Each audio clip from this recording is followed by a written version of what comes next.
Quiero aprovechar la ocasión para extenderte una cordial bienvenida a nuestro programa, su programa, Dios lo dice y yo lo creo. Pregunta el día de hoy: ¿quiénes son los que están bajo la ley según la palabra del Señor? ¿Y quiénes son los que están bajo la gracia? Manténgase conectado.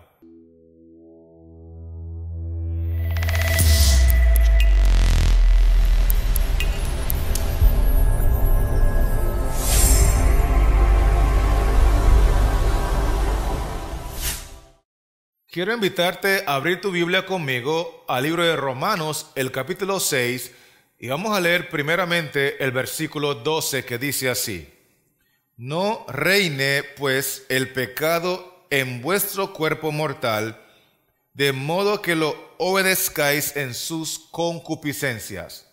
Primer punto importante: la persona que está bajo la ley es la persona que el pecado reina y gobierna sobre su cuerpo mortal.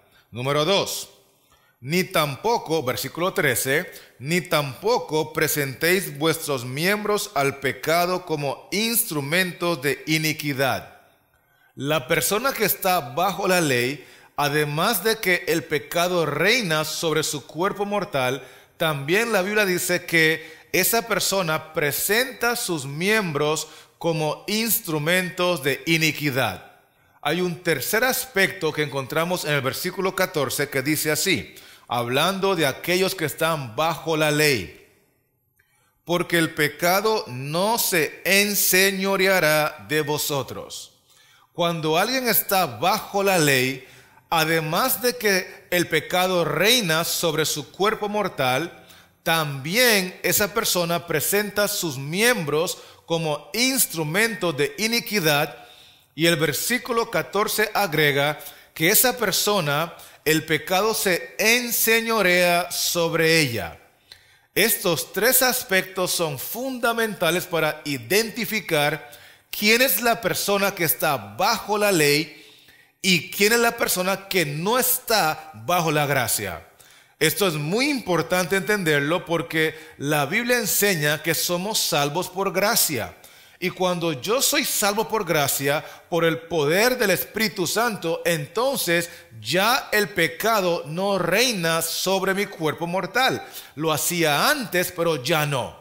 Ya no presento mis miembros como instrumentos de iniquidad porque lo hacía antes de haber sido salvo por gracia, pero ahora que estoy en Cristo, soy más que vencedor por su poder y por su gracia.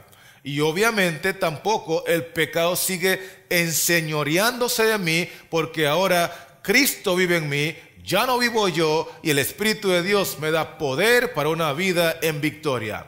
Por eso el verso 14 menciona: porque el pecado no se enseñoreará de vosotros, pues no estáis bajo la ley, sino bajo la gracia. ¿Quiénes son los que viven una vida de obediencia? ¿Los que están bajo la ley o los que están bajo la gracia? El texto dice que el pecado no se enseñorea, no gobierna, no reina sobre aquellos que están bajo la gracia. De hecho, el verso 15 dice: ¿qué pues? ¿Pecaremos porque no estamos bajo la ley, sino bajo la gracia? En ninguna manera. Pregunto, ¿el apóstol Pablo estaba bajo la ley o bajo la gracia? De acuerdo al verso 15, él se incluye en el grupo de aquellos que están bajo la gracia. Y él menciona que el hecho de que él esté bajo la gracia no implica que él deba seguir viviendo una vida de pecado. Más bien, en ninguna manera. ¿Por qué? Porque la gracia de Dios, la misericordia de Dios, el poder de Dios en nosotros nos capacita para una vida de obediencia. De hecho, Romanos 7 y el versículo 7, el mismo apóstol Pablo, que está bajo la gracia, dice que él no conoció la codicia si la ley no dijera: no codiciarás.